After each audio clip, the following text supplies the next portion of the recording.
வணக்கம். நெருப்பு தமிழர். இந்த 5 பேர் காவல்துறை அதிகாரிகளினுடைய மனைவியெல்லாம் தர்ணா போராட்டத்தில் ஈடுபட்டுருக்கிறாங்க. நீங்கள் ஒரு குடும்பத்தை பார்க்குறீங்க, ஆனால் 5 குடும்பத்தினுடைய யாரும் பார்ப்பதில்லை அப்படின்னு ஒரு கேள்வியை ஒரு காவலர்களுடைய மனைவி கேட்டிருக்கிறாங்க. சரிம்மா, நீங்கள் கேட்குற கேள்வி நியாயமானதே நான் வச்சுக்கிறேன். புருஷன் இப்படி அடித்து கொண்டிருக்கிறாப்பிலைய அதற்கு என்னம்மா நியாயம்?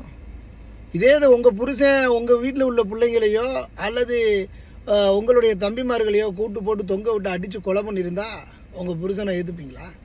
அதே மாதிரி எல்லா போலீஸினுடைய மனைவிமார்களுக்கும் குடும்பத்தில் உள்ளவங்களுக்கும் கேட்குறேன், உங்கள் போலீஸ்காரர்களாக இருக்கக்கூடியவங்க லஞ்சம் வாங்கிக்கிட்டு வரும்போதெல்லாம் அதை வாங்கிக்கிட்டு மினிக்கிக்கிட்டு தெரியுறீங்களே, இது எந்த விதத்தில் நியாயம்? அப்போ ஒவ்வொரு குடும்பத்தில் உள்ளவங்களும் லஞ்சம் வாங்காதீங்க, நமக்கு லஞ்சம் வாங்குற காசெல்லாம் வேண்டாங்க, நம்ம குடும்பம் நல்லா இருக்காதுங்க அப்படின்னு சொல்லலாம்ல.